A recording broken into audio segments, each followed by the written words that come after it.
Alright, if you guys have a special edition Wrangler with this awesome bumper, you know that this thing is super modular. It allows you to install a winch. You can remove the end caps, but there's this company out of Detroit called Maximus-3, and they further expand this capability, allowing you to install stingers, light mounts. They even have filler plates for behind the winch to just clean up the look and hide some of your wiring. I'm going to be doing all these things, and you've already seen my video where we're installing a winch. Today we're going to do a stinger bar, provide a bit of protection. I'm installing some lights on the front bumper, so it's going to fill out the look. Let's get started, and subscribe, because if you're interested in any of these things, you might want to tag along and watch the whole thing.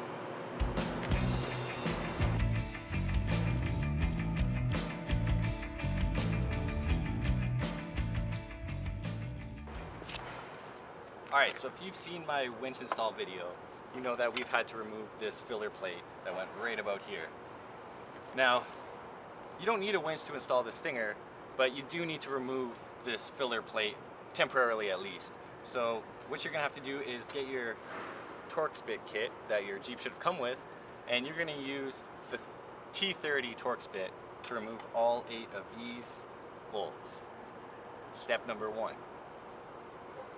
Maximus-3 is saying that I need to remove this TORX bolt, and there's actually one of those U-nuts in here. So we're going to have to do that for both sides. Remove both bolts, both U-nuts. Oh yeah, and this is the T30 TORX bit.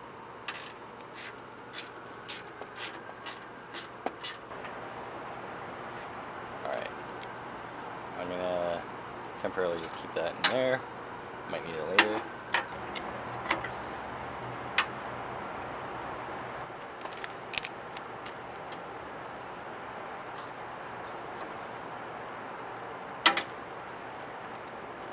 Now don't forget, there's one on the other side. Okay, a key feature to installing the stinger bar is the reinforcement bracket. This is going to tap into the frame rails and then mount on up underneath the bumper.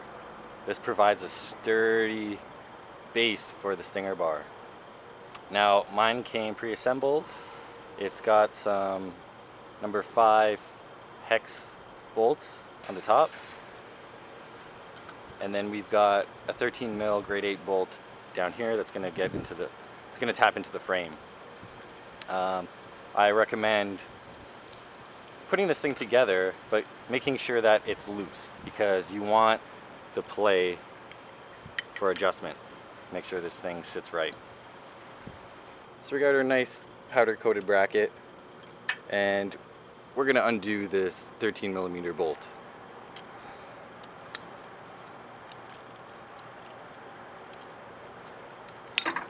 Once that's removed, it's going to slip in this pocket here, okay?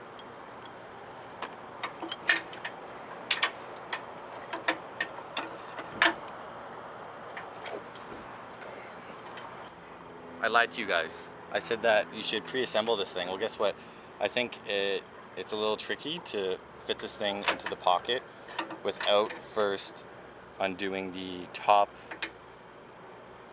number 5 hex. Just take that thing out. It'll allow you to swivel the part. Once we get it seated in the right spot, we can reassemble it. And then we're gonna go and take our 13 mil bolt, and we're gonna thread that back in. Again, we're gonna keep it all loose. Now these things are directional, so make sure you get the right bracket in the right pocket. So this was the driver's side bracket, and the goal was to get the mounting plate lined up with these 3 holes. I don't know if you can see that in the footage, but you can see the plate underneath and the threads ready to go for the stinger plate. Now I'm going to do this exact same process on the passenger side, keeping everything loose.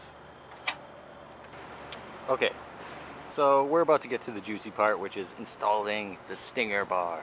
But first, we got to sort out hardware. There's 6 bolts that Maximus has provided and 6 washers. So get the washers on the bolts. This will be handy because I'm here alone and the stinger bar is pretty hefty, so I don't want to have to struggle with washers when I'm installing the stinger. Let's get to it.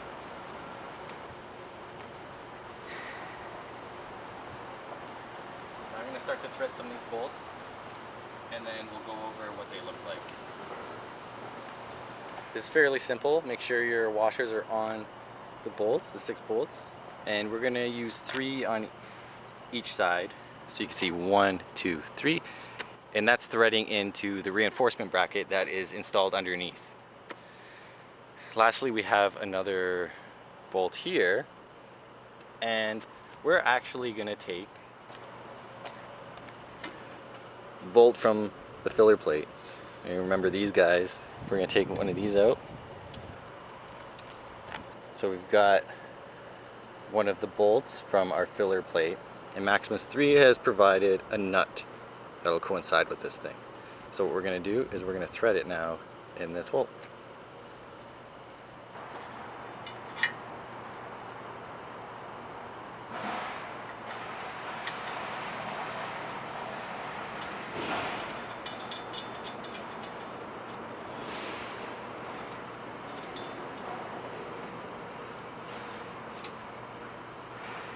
Alright, just going to do that hand tight for now, and let's install the same thing on the driver's side.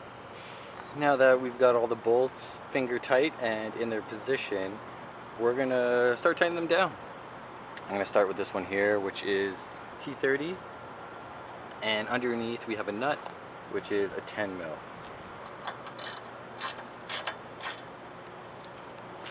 Next we have our 3 hex bits, and these look to be 5/32.